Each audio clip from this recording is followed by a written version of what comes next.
ஆசிரியர் பெருமக்கள் அனைவருக்கும் இனிய காலை வணக்கம். நேத்திலிருந்து நாம தினசரி 10 கேள்விகள் அப்படின்னு சொல்லிட்டு காலை எழுந்தவுடன் கணக்கு அப்படிங்கிற டாபிக்ல ஸ்பெஷல் டெட்டுக்காக 10 கொஸ்டின் பார்த்துட்டு வரோம். அதோட 2வது நாள் இன்னைக்கு. நேற்று நம்ம ஒரு 10 கொஸ்டின் நடத்திட்டு 2 கொஸ்டின் உங்களை நான் கேட்டிருந்தேன். நிறைய பேர் இதுக்கு ஆன்சர் கரெக்டாகவே பண்ணியிருந்தீங்க.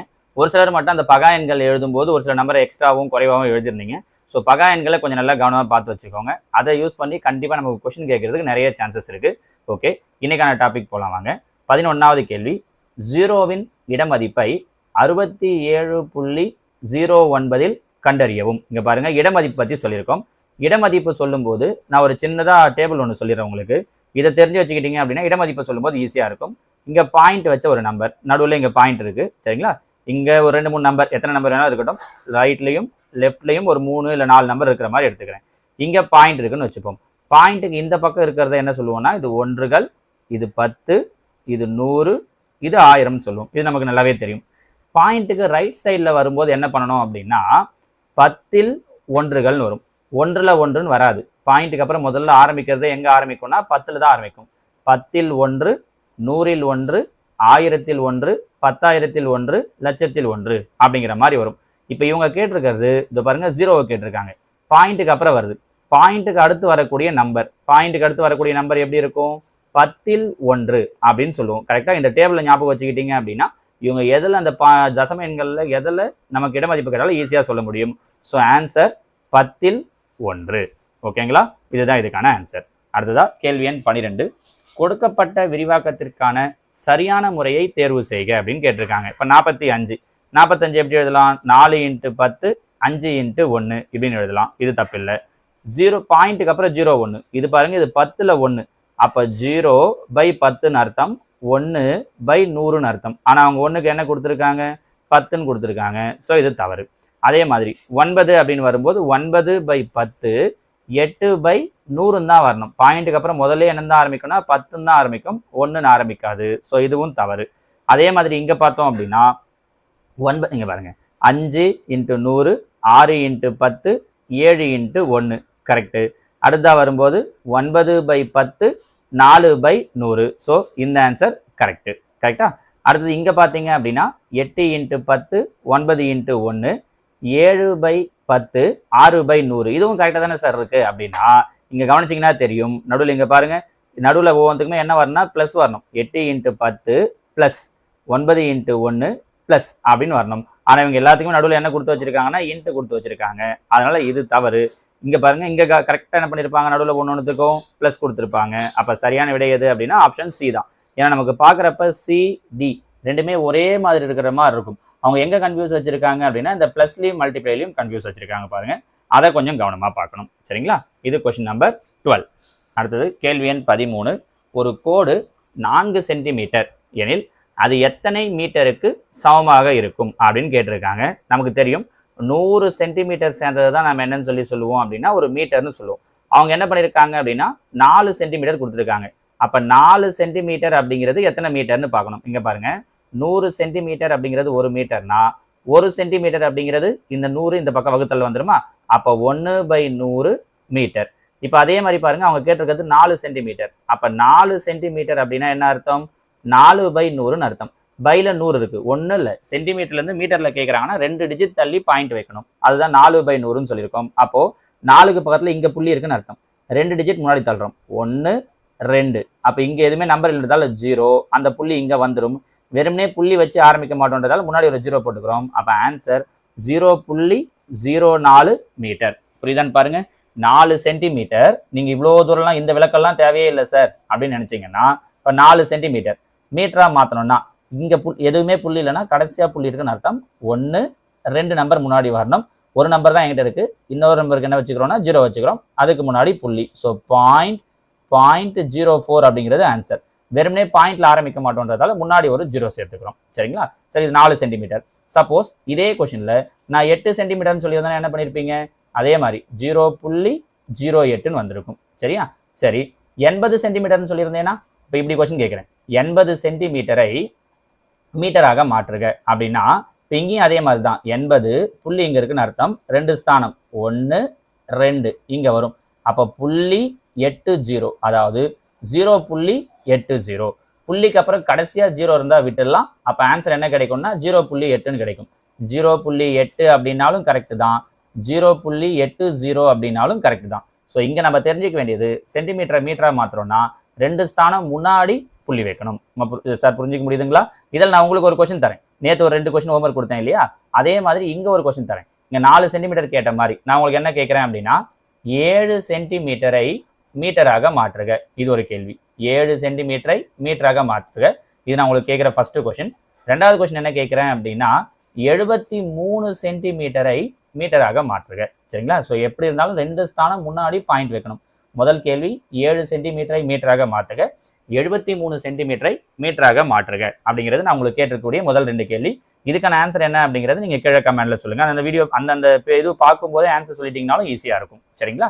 அதே மாதிரி கேள்வி எண் 14 78/1000 தசம எண்களாக எவ்வாறு குறிப்பிடுவது? இங்க பாருங்க 78/1000. இப்போ முன்னாடி பார்த்த மாதிரியே தான். பைல 1000 இருக்கு. 1000னா 3 0 இருக்கு இல்லையா?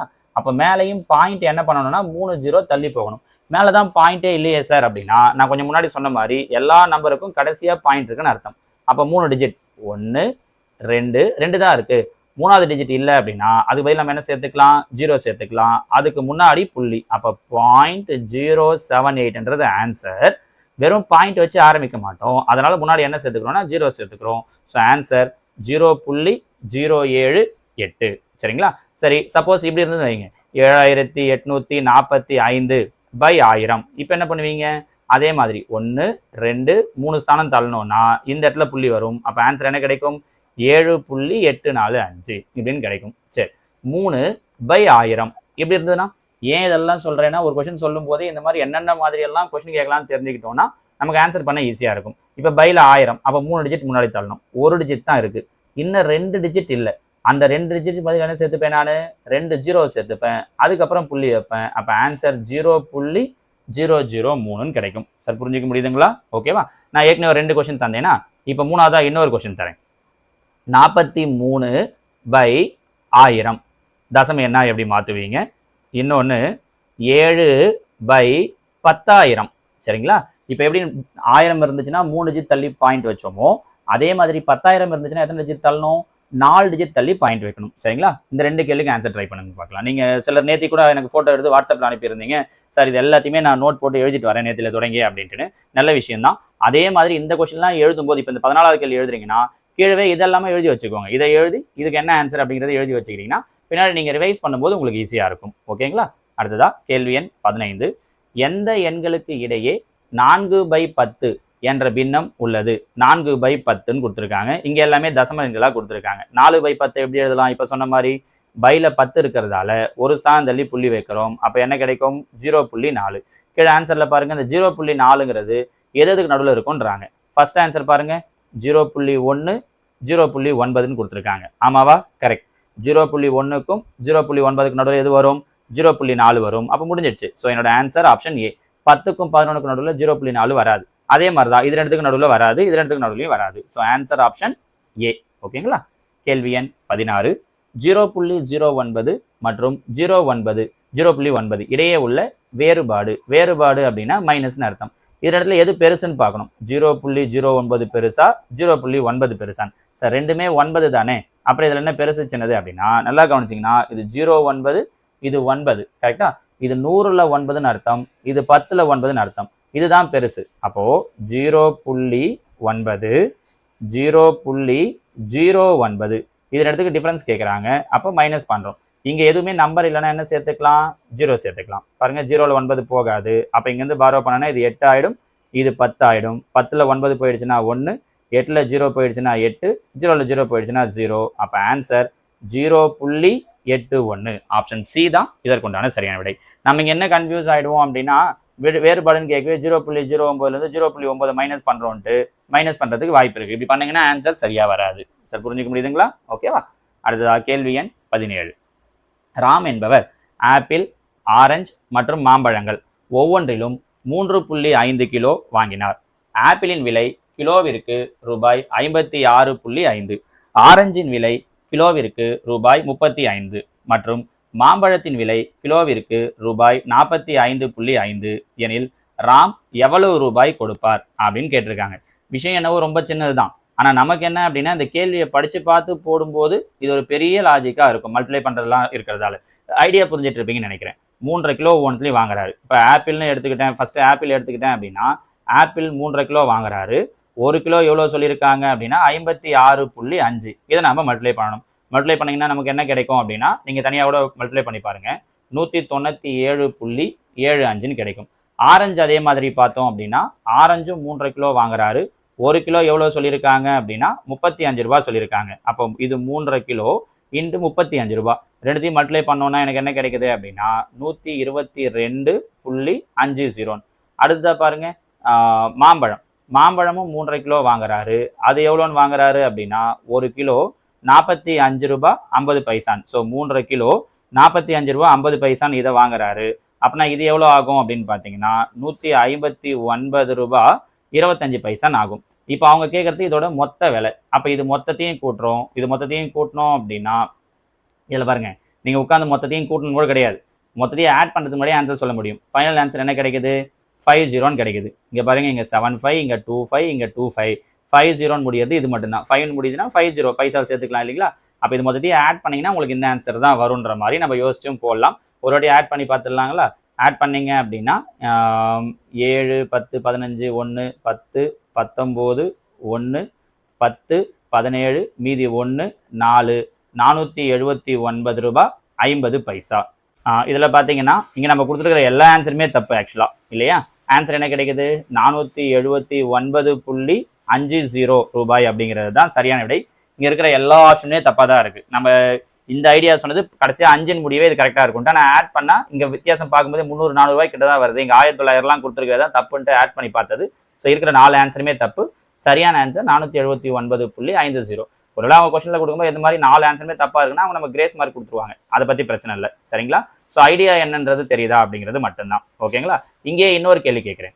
இதே மாதிரி என்ன பண்ணுறாரு அப்படின்னா ஒவ்வொன்றுத்துலையும் 3.5 கிலோ வாங்குறாரு இப்படின்னு வச்சுப்போம். ஆப்பிளோட விலை கிலோ 200 ரூபா, ஆரஞ்சோட விலை கிலோ 180 ரூபா, மாம்பழத்தோட விலை கிலோ 150 ரூபா. இப்படின்னா ஆப்பிளுக்கு 200, ஆரஞ்சுக்கு 180, மேங்கோவுக்கு 150 இப்படி இருக்கு.